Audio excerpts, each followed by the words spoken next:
मैं नहीं कहता हूँ पाकिस्तान के सभी लोग खराब, मैं नहीं कहता हूँ अमेरिका के सभी लोग खराब, मैं नहीं कहता हूँ चाइना के सभी लोग खराब, उसमें भी अच्छे लोग हैं, बुराई लोग।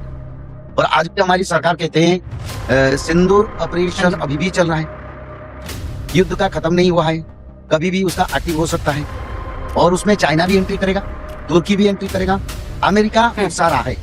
और अमेरिका अभी भी चाहता है भारत पाकिस्तान के बीच में वार हो। भारत की पहले समर्थन में आएगा रसिया, पहला आएगा रसिया, और उसका बाद पंडित जी हम बहुत बार डिफरेंट प्रेडिक्शंस के बारे में बात करें, भारत के बारे में आपने अभी कहा। एक जो प्रेडिक्शन मैंने आपकी वेबसाइट या बुक में पढ़ी थी, जो कहते हैं कि इंडिया और पाकिस्तान का थर्ड वर्ल्ड वॉर अभी जो होने वाला है वो इंडिया पाकिस्तान से शुरू होने वाला है। भारत को क्या उम्मीद है, या भारत के लिए क्या आने वाला टाइम है? क्या हम हमेशा जैसे सोने की चिड़िया थे वैसे सोने की चिड़िया रहने वाले हैं? क्या होने वाला है? देखो, भारत एक आध्यात्मिक भूखंड है, जहाँ देवता लोग निवास करते हैं, जहाँ लोग देवी माता भी निवास करते हैं, जहाँ अ, भगवान विष्णु का बार-बार अवतार हुआ है। भारत ऐसे एक देवभूमि के हिसाब से पहले से परिचित है। पर देवताओं और असुरों का हम्म। युद्ध होगा। हर युग में हाँ जी। देवासुर लड़ाई होता है। तो इसके आसुरिक परंपरा में जो मनुष्य ग्रस्त है, यानी जो मनुष्य संश्लिष्ट है, उसको हम असुर कहते हैं। जो मनुष्य सत्वगुण में चलते हैं, सत्वगुण यानी पवित्रता में चलते हैं, किसी का अनिष्ट नहीं करते, उसको देवता कहते हैं। तो इसीलिए ऐसे भावापन्न लोगों के बीच में युग का धर्म संस्थापना होता है। मैं नहीं कहता हूँ पाकिस्तान के हम्म। सभी लोग खराब, मैं नहीं कहता हूँ अमेरिका के सभी लोग खराब, मैं नहीं कहता हूँ चाइना के सभी लोग खराब है, उसमें भी अच्छे लोग हैं, बुराई लोग। और इसीलिए भारत और पाकिस्तान के साथ एक ही युद्ध होगा, जो युद्ध सारा विश्व को प्रभावित करेगा, ये शास्त्र में लिखा। तो वो युद्ध तो हम्म। 2025 में शुरू हुआ, और आज भी हमारी सरकार कहते हैं सिंदूर हाँ ऑपरेशन जी। अभी भी चल रहा है, युद्ध का खत्म नहीं हुआ है, कभी भी उसका एक्टिव हो सकता है। तो इसीलिए ये एक बड़ा समर आगे होगा, जो 2026-27 की विचार में आता है हमारा, और उसी समय भारत पाकिस्तान के साथ भयंकर युद्ध होगा। और उसमें चाइना भी एंट्री करेगा, तुर्की भी एंट्री करेगा, अमेरिका हम्म। उकसा रहा है। और अमेरिका अभी भी चाहता है भारत पाकिस्तान के बीच में वार हो। और चाइना के साथ भी वही डील किया भारत को, जब पाकिस्तान अटैक करेगा तब तुम भी अटैक करो। तो ये सब चलता है अंदर से, आगे उसका प्रतिफलन हो। बट हमारे लिए क्या, मतलब भारत का क्या स्टैंड होगा आगे, उसके बारे में भी कुछ लिखा है ग्रंथ में? भारत का स्टैंड ये होगा, भारत के साथ भी कई महाशक्ति देश रहेंगे, ये लिखा है। भारत की पहले समर्थन में आएगा रसिया, पहला आएगा रसिया, और उसका बाद फिर भारत के साथ जापान आएगा। फिर जापान मीडिएटरशिप करके जर्मन को भारत हम्म। के साथ लाएगा, और फ्रांस भारत के साथ आएगा। और त्रिकाल संध्या भगवान विष्णु के ही पूजन होता है, सच्चिदानंद भगवान विष्णु श्री नारायण जगन्नाथ की है। और इसमें भगवान विष्णु के षोडश नाम का गायन होता है, भगवान विष्णु के 10 अवतार के शुल्क का गायन होता है।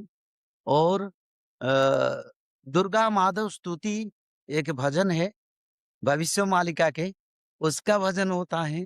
108 बार माधव नाम का मन में उंगली में जप होता है, उसको चैंटिंग नहीं किया जाता है, हृदय में और उसको बार बार जप करने पड़ता है।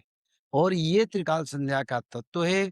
3 संध्या समय, एक ब्राह्मी मुहूर्त सूर्य उदय से पहले, रात हम्म। 3:45 से सूर्य उदय से पहले ब्राह्मी मुहूर्त संध्या, ओके। मध्याह्न संध्या जिस समय प्रभात जाता है, अब मध्याह्न आता है, उसको मध्याह्न संध्या कहते हैं, दिन 11:30 से 12:30।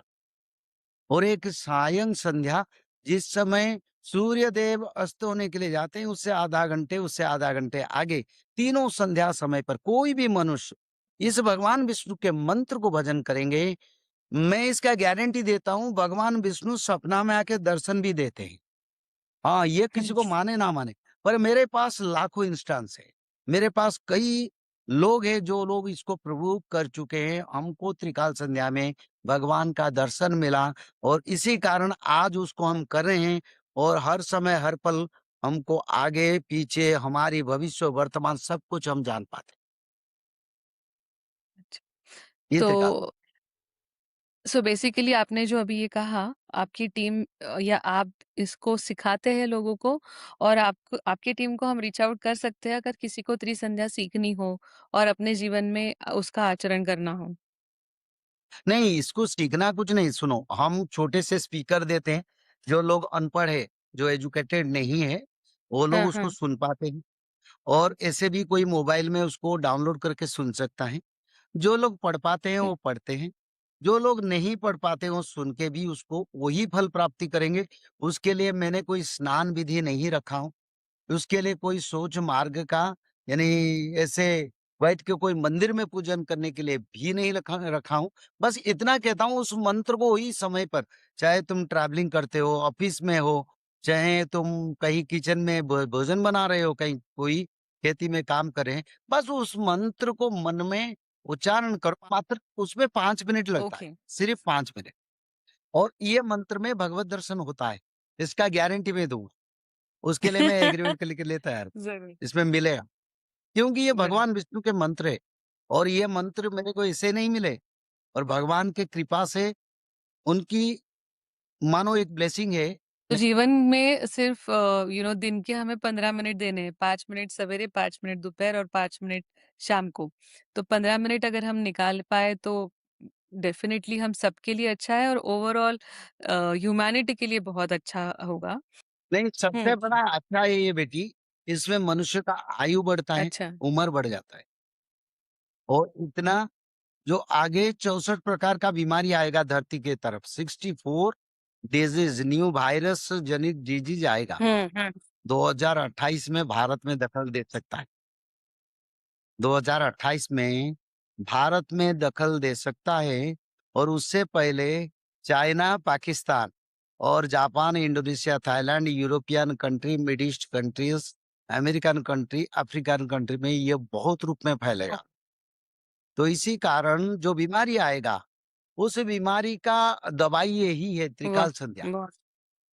तो लोग अगर इसको नहीं करेंगे, आगे हुँ, कैसे हुँ। बचेंगे? दवाई के समय मेडिसिन फेल हो जाएगा।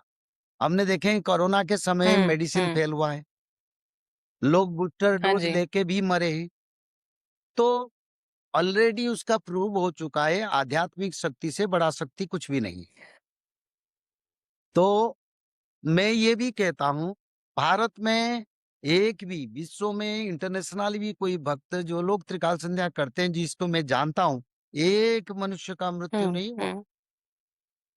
This is the best instance for हमारी सामाजिक जो लोग बोलते हैं, देखो आज करेंगे, काल बनेंगे, परसों बदलेंगे, इसे मेरे कोई विचार नहीं है, पर मैं चाहता हूँ लोगों का कल्याण हो और स्पष्ट वाणी में कहता हूँ, बिना त्रिकाल संध्या में आप लोगों को सत्ययुग जाना, आगे समय को पार करना, 2028 से आगे बढ़ना बड़ा मुश्किल ही होगा। तो इसलिए त्रिकाल संध्या को अपना लो और अपने जीवन को सुरक्षित करके अपना परिवार को सुरक्षित करो। ज़रूर पंडित जी। आई थिंक हम जीवन में दिन में 15 मिनट अपने लिए तो डेफ़िनिटली निकाल सकते हैं। तो और मैं सभी लिसनर्स को ये हाँ, कहना चाहूँगी कि इससे हम कोई समाज में डर नहीं फैला रहे। इनफैक्ट जो आने वाला डर है, जैसे आप पंडित जी ने अभी कहा कि कोई वायरसेस एक्सपेक्टेड है, कोरोना अभी होकर गया है। उस डर से जीतने के लिए त्रिकाल संध्या हम सबके लिए बहुत ही यूज़फुल होने वाली है।